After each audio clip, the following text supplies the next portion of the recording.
Hey everyone! Welcome back to my YouTube channel! So, another day, another vlog at bagong pag-asa. Ganun naman talaga, diba? Habang may buhay, may pag-asa at may pagsubok, kaya laban lang.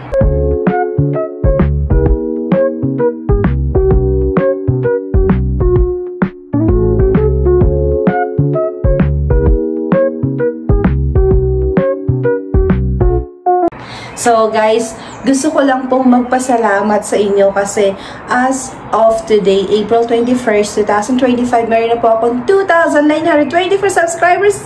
Yay! Thank you so much! Konti na lang, 3,000 na. Thank you so much po. At kung bago ka dito sa YouTube ko, huwag mong kalimutan mag-subscribe at i-click mo na rin yung notification bell dyan sa baba para lagi kang updated sa vlog ko. Thank you po.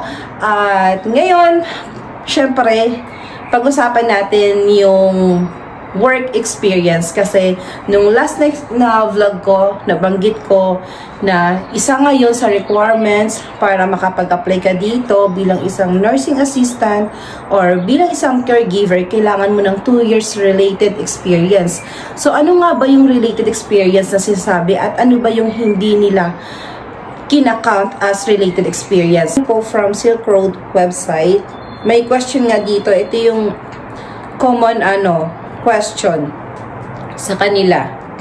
Sabi niya, I have taken care of my elderly family members at home. Does this count towards my work experience? Ang sagot po ng Silk Road, while this is very commendable, we unfortunately do not count caring for family member as a professional experience. So, ibig sabihin po, hindi po nila to kinakount as professional experience.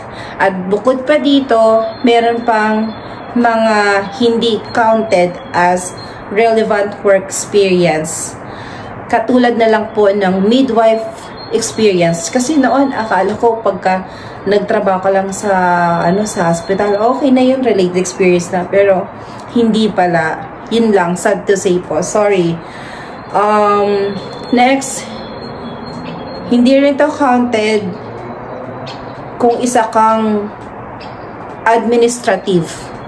Or hindi rin po counted as experience or professional experience ang nurse officer experience, nanny experience, dental experience, care work in a non-professional setting.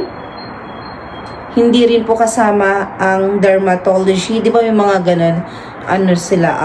Parang nagtatrabaho sila sa mga dermatology clinic, ganun. So, hindi rin siya counted as professional experience. Cosmetology experience.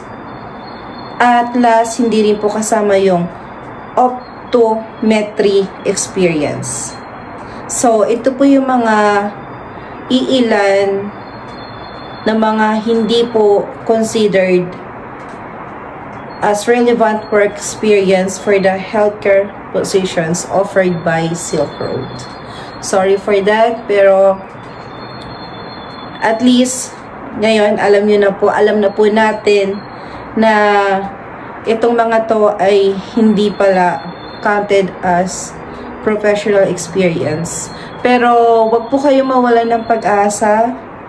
Sabi ko nga, habang may buhay, talagang may pagsubok. Pero habang may buhay, may pag-asa. Laban lang tayo, guys. So, yun lang po. And once again, thank you so much po sa mga subscribers ko at sa mga bagong magsasubscribe. Welcome po sa YouTube channel ko. And hopefully, guys, huwag kayo mawalan ng pag-asa. Okay? Tuloy lang ang buhay. At lagi lang tayong magdasal. Yun. Ingat kayo lagi and God bless you all. Bye-bye for now.